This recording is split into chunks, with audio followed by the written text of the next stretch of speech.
किसी भी नवरात्रि के पहले जो अमावस्या पड़ती है, चावल की कटोरी में एक कपूर का टुकड़ा रख दीजिए, छोटा सा, और कपूर का टुकड़ा रखकर उस कपूर को दरवाजे के बाहर कटोरी में ही, चावल रखी हुई कटोरी में ही उसको पितरों का स्मरण कर कर जला दीजिए। और जलाने के बाद उस चावल को कहीं भी किसी भी वृक्ष की छांव में पक्षियों के लिए डाल दीजिए। शिव महापुराण की कथा कहती है, अगर मान लो पितर आपको कष्ट दे रहे हैं, पितर आपको तकलीफ दे रहे हैं, कोई काम नहीं होने दे रहे हैं, या कहीं आपको ऐसा लगता है कि पितरों का दोष है, तो वो पितृ दोष देवी, अब ये जो आप करेंगे ये कब कर रहे हैं? अमावस्या के दिन आप उसको रख रहे हैं। अमावस्या के दिन उसको रखकर रात भर आपने रखा कपूर के साथ में, सुबह एकम पड़ गई, नवरात्रि लग गई, उसी दिन उसको जला दिया। और पक्षियों के लिए वो बचे हुए चावल किसी भी वृक्ष के नीचे या छायादार जगह में अगर डालकर आ जाते हैं तो पितृदोष समाप्त हो जाता है। अमावस्या की रात्रि को रखें और एकम जब नवरात्रा प्रारंभ होती है उस दिन उसे सुबह ही जला दें।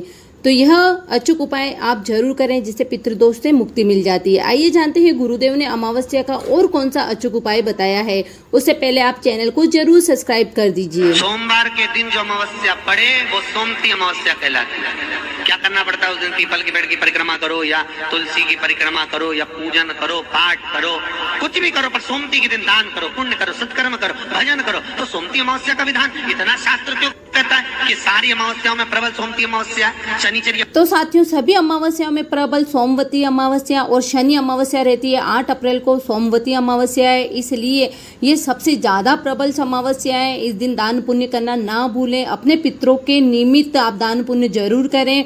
गंगा के जल से स्नान जरूर करें। हरिद्वार जाकर के या किसी भी तीर्थ स्थान में जाकर के स्नान नहीं कर पाते हैं तो अपने घर में ही रखे हुए गंगा जल की कुछ बूंदे स्नान करने वाले जल में डाल करके उससे स्नान जरूर करना चाहिए। कुछ गंगा जल की बूंदें शिवलिंग पर जरूर अर्पण करके आए, चढ़ा करके आए, जिससे सारे पितृदोष हमारे समाप्त हो जाते हैं। 1 लोटा जल सारी समस्या का हल। तो जल के पात्र में ही गंगा जल की कुछ बूंदें डाल दें, इत्र की कुछ बूंदें डाल करके शिवलिंग पर जरूर अर्पण करके आना चाहिए। अमावस्या का ये सबसे खास उपाय है जिससे पितृदोष से मुक्ति मिलेगी, शनि दोष से मुक्ति मिलेगी, शनि की 7.5 ढैया कोई भी हो उससे जरूर मुक्ति मिलेगी। थोड़े से काले तिल को लेकर के या तो आप सरसों के तेल में काले तिल डाल दीजिए और शनि भगवान के मंदिर में यह दीपक प्रज्वलित करके आइए, या फिर देशी गाय के घी में गोल बाती रख करके काले तिल डाल करके शिवालय में यह दीपक प्रज्वलित करें। तुम रुक्का बाबा के नाम से, काशी विश्वनाथ के नाम से, जिससे सारी दोष खत्म हो जाते हैं, पित्त दोष खत्म हो जाएंगे, वास्तु दोष खत्म हो जाएंगे और शनि के दोषों से मुक्ति मिलेगी। इसी तरह से साथियों, छोटे छोटे ऐसे बहुत से उपाय गुरुदेव पंडित प्रदीप मिश्रा जी ने अपनी कथा में बताए हैं। जैसे अमावस्या का एक और अचूक उपाय है, एक ताम्र पात्र जल ले लीजिए, उसमें कुछ दाने काली तिल्ली के डाल दीजिए और शिवलिंग पर वह काली तिल्ली वाला जल अर्पण करके आए, जिससे पितृ दोष तो तुरंत समाप्त हो जाता है, काल सर्प दोष से भी मुक्ति मिलती है और जो वास्तु दोष हमारे घर में है वह भी समाप्त हो जाता है। तो सिर्फ अमावस्या के दिन ऐसे छोटे उपाय करने से ही बहुत सारे फल की प्राप्ति होती है। अमावस्या के दिन पीपल के वृक्ष के नीचे सरसों के तेल का दीपक प्रज्वलित करके उसमें थोड़ी सी काली तिल्ली डाल दें, लंबी बाती का रहे, ध्यान रहे, और यह शाम के समय अमावस्या के दिन प्रज्वलित करके आए, जिससे पितृ बहुत प्रसन्न हो जाते हैं। पितरों का स्मरण करना ना भूलें।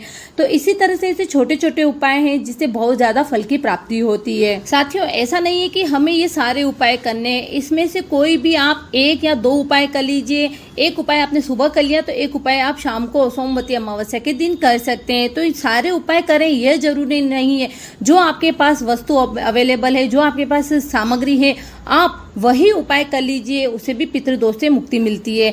सबसे सरल और हमारे घर में ही करने वाला उपाय पंडित प्रदीप मिश्रा जी ने अपनी कथा में बताया है कि जहाँ हम घर के अंदर मटका भर के रखते हैं, हंडा भर के रखते हैं, वहाँ पर देशी गाय का घी का दीपक लंबी बाती का अगर पितरों के नाम से प्रज्वलित करते हैं तो भी पितृ बहुत प्रसन्न हो जाते हैं और हमें भर भर के आशीर्वाद देते हैं।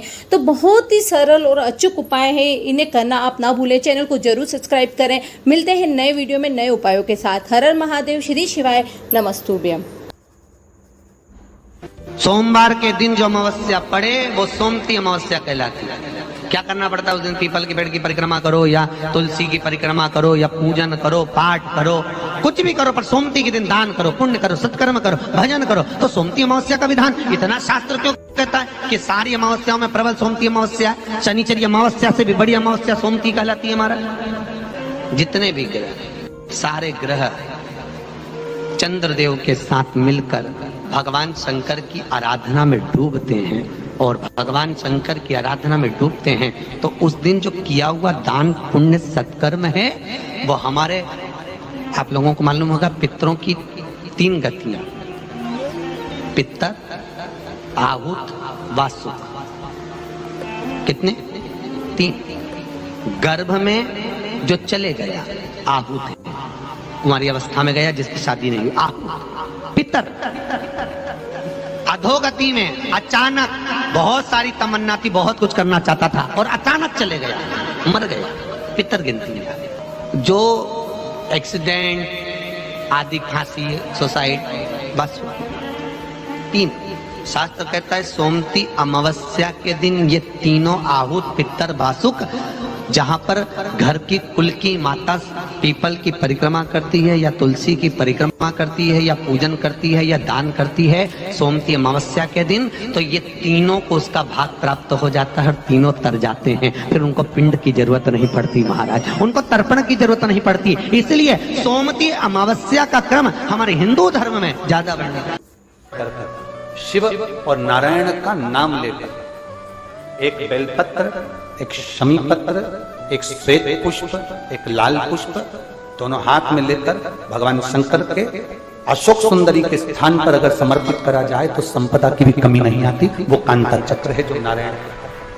यहां तक शिव महापुराण की कथा कहती है, अगर कोई विद्वत ब्राह्मण ने आपको बताया है कि आपके घर में पितृदोष है, कोई विद्वान ब्राह्मण ने बता दिया कि आपके घर में काल सर्प दोष है, कोई विद्वान ब्राह्मण ने बता दिया कि आपके यहाँ पर ये वास्तु दोष है और इस दोष को मिटाना जरूरी है, कोई ने आपको बताया, उस समय पर हमें घबराना नहीं, उस समय में घबराने का क्रम नहीं है।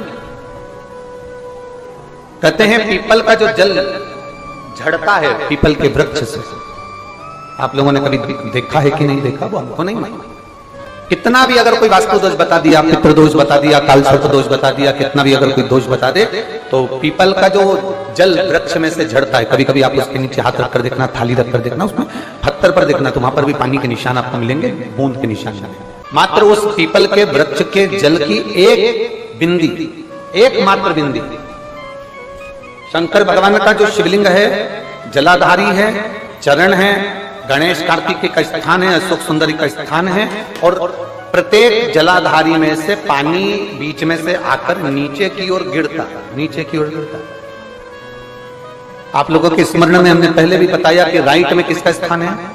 गणेश जी का, लेफ्ट में कार्तिक के, बीच में अशोक सुंदरी। ये क्या है? पार्वती जी का हस्त कमल, शिवलिंग, और ऊपर से जो जल एक एक बूंद शंकर जी के शिवलिंग पर गिर रहा है वो शंकर जी की 5 लड़कियां, जया, विषहरा, शामलीवारी, दौतली और देव, शंकर जी की 5 लड़कियों, एक एक बूंद पानी शिव जी पर गिरा रहा है। जहां जल नीचे गिरता है उस स्थान से जहां तक जल बहकर जा रहा है उस स्थान तक 33 कोटि देवताओं का स्थान, 33 कोटि देवताओं का स्थान। अब जहां पानी आया, जहां नीचे गिरा, उसके बीच में जो स्थान होता है, आप लोगों ने देखा है कि नहीं देखा? जिनने देखा है जरा हाथ उठाओ। ये पानी जैसे यहां तक आया और यहां के बाद नीचे गिरेगा, तब वो नाली के माध्यम से बाहर जाएगा। तो जितनी दूर यहां से वो नीचे की ओर जो गिर रहा है, यहां से वो नीचे की ओर जो पानी जा रहा है, ये जो स्थान होता है, ये हमारे 3 दोषों को निवारण तुरंत कर देता है। एक हमारा पितृदोष, एक हमारा काल सर्प दोष और एक हमारा वास्तु दोष का निवारण ये तुरंत। और ये तो हमने केवल आपको शिव महापुराण के माध्यम से बताया कि ये 3 दोष का निवारण कर देता है, पर यदि कभी आप ध्यान से लिंग पुराण को पढ़ेंगे, आप यदि लिंग पुराण को पढ़ेंगे और गीता प्रेस गोरखपुर की लिंग पुराण को लाकर यदि आप पढ़ते हैं, या गीता प्रेस गोरखपुर की शिव अंक को भी आप अगर पढ़ेंगे, उसका नंबर हमारे स्मरण में नहीं आ रहा है, शिव अंक को भी अगर आप पढ़ेंगे तो उसमें भी आपको वर्णन मिलेगा कि हम तो केवल 3 दोष का बता रहे हैं, पर हमारे शास्त्र तो यहाँ पर और भी दोषों का वर्णन कर रहे हैं। जैसे किसी ने बता दिया आपको शनि का दोष है, किसी ने बता दिया मंगल का दोष है, किसी ने बता दिया आपको केतु का दोष है, किसी ने बता दिया आपको राहु का दोष है, किसी ने आपको कह दिया कि बृहस्पति का दोष है, किसी ने कह दिया आपको ये वाला दोष है। दुनिया के जितने दोष,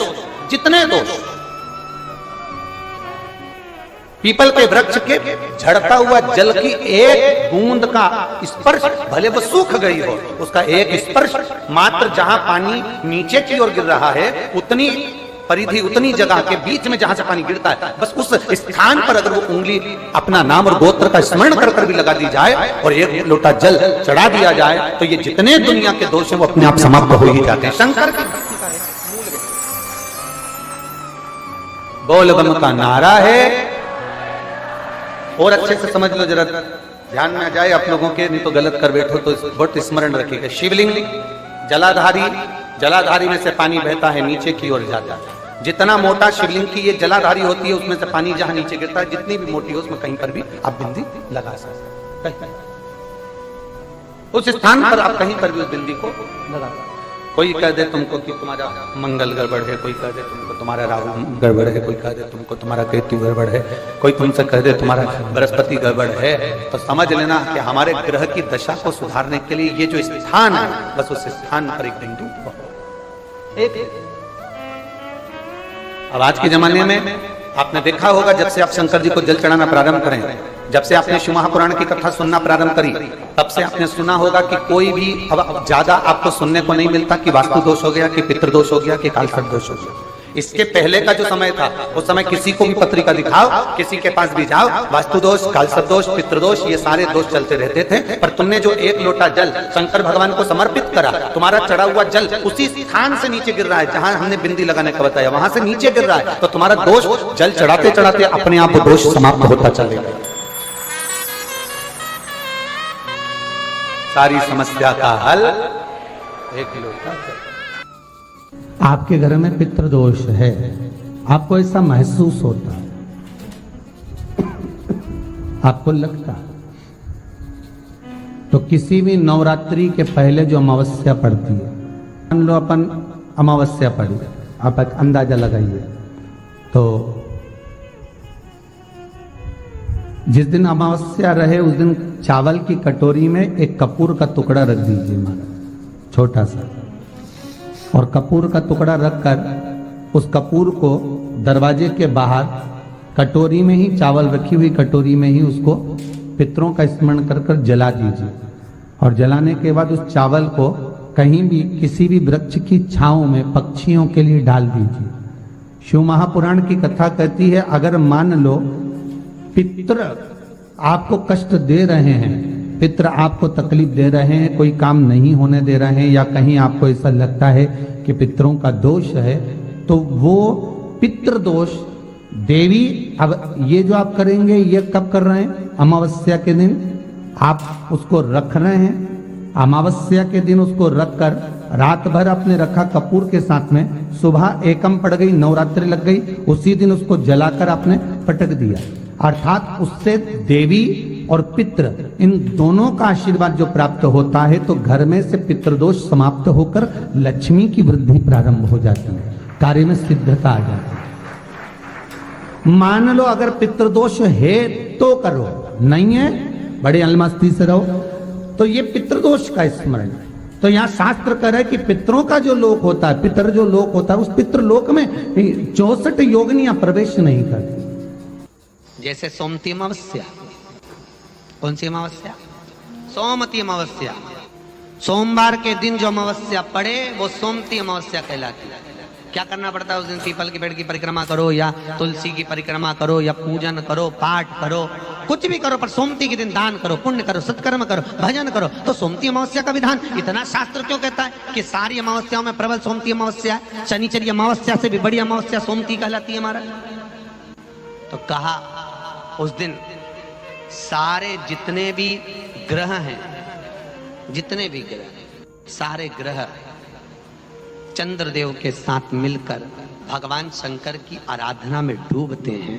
और भगवान शंकर की आराधना में डूबते हैं तो उस दिन जो किया हुआ दान पुण्य सत्कर्म है, वो हमारे, आप लोगों को मालूम होगा, पितरों की तीन गतियां, पितर, आहुत, वासुक। कितने? तीन। गर्भ में जो चले गया आहुत है, कुमारी अवस्था में गया जिसकी शादी नहीं हुई आहुत। पितर, अधोगति में अचानक बहुत सारी तमन्ना थी, बहुत कुछ करना चाहता था और अचानक चले गया, मर गया, पितर गिनती में आ गया। वासुक, जो एक्सीडेंट आदि, खांसी, सुसाइड, वासुक। तीन। शास्त्र कहता है सोमती अमावस्या के दिन ये तीनों आहुत, पितर, वासुक, जहां पर घर की कुल की माता पीपल की परिक्रमा करती है या तुलसी की परिक्रमा करती है या पूजन करती है या दान करती है सोमती अमावस्या के दिन, तो ये तीनों को उसका भाग प्राप्त हो जाता है, तीनों तर जाते हैं, फिर उनको पिंड की जरूरत नहीं पड़ती महाराज, उनको तर्पण की जरूरत नहीं पड़ती। इसलिए सोमती अमावस्या का क्रम हमारे हिंदू धर्म में ज्यादा वर्णित किया। एक बेल का फल लीजिए। क्या लेना है? बेल का फल, बेलपत्री का जो फल होता है उसको ले लो, उसके अंदर का जो गुर्दा होता है, अंदर का जो भाग होता है उसको निकाल लीजिए और उस बेल के फल में आटा सेक कर उसमें शक्कर मिलाकर उसको के अंदर भर लीजिए। अमावस्या के दिन सुबह 10 बजे से पहले उस बेल फल में जिसमें तुमने पंजेरी भरी है, आटा सेक कर भरा है शक्कर के साथ में, उसको अपने घर में घुमाने के बाद में जिसको कालसर्प दोष बताया है, पितृदोष बताया है या वास्तु दोष का स्मरण बताया है, घर में सब दूर घुमाकर अपने परिवार का हाथ का स्पर्श कराकर पीपल के पेड़ के नीचे तक खड्डा खोदकर उस बेलपत्र के उस फल को दाब दीजिए। महाराज केवल एक अमावस्या करना रहता है, पितरों के दोष से मुक्ति मिलती है और हमारे घर के कार्य सफल होना प्रारंभ हो जाते हैं। कार्य की सफलता होती है, कार्य में सफलता प्राप्त होने लगती है।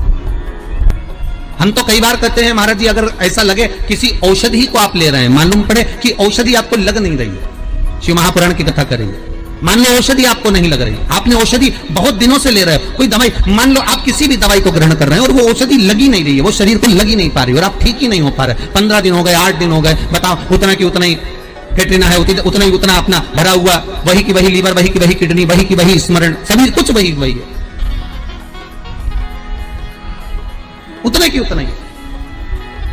बीपी भी ऊंचा नीचा चल रहा है पर लेवल में नहीं आ रहा, शुगर भी लेवल में नहीं आ रही, तो प्रयास करा करो महाराज, बेलपत्री के फल का जो गुर्दा है, अंदर का जो भाग है फल का, उसको पानी में गला लीजिए और प्रदोष कम से कम प्रदोष नहीं हो और बीमारी जरा दवाई लगी नहीं रही हो तो बिना प्रदोष के भी कर सकते हो, उसको पानी में गलाइए, आधा घंटा पानी में, जैसे आपको सुबह मंदिर जाना है 10 बजे, तो सुबह स्नान कर कम से कम 6:30-7 बजे उसको पानी में गला दीजिए और उस बेले के फल का गुर्दा से गला हुआ पानी शिव जी को ले जाकर समर्पित कर दीजिए महाराज।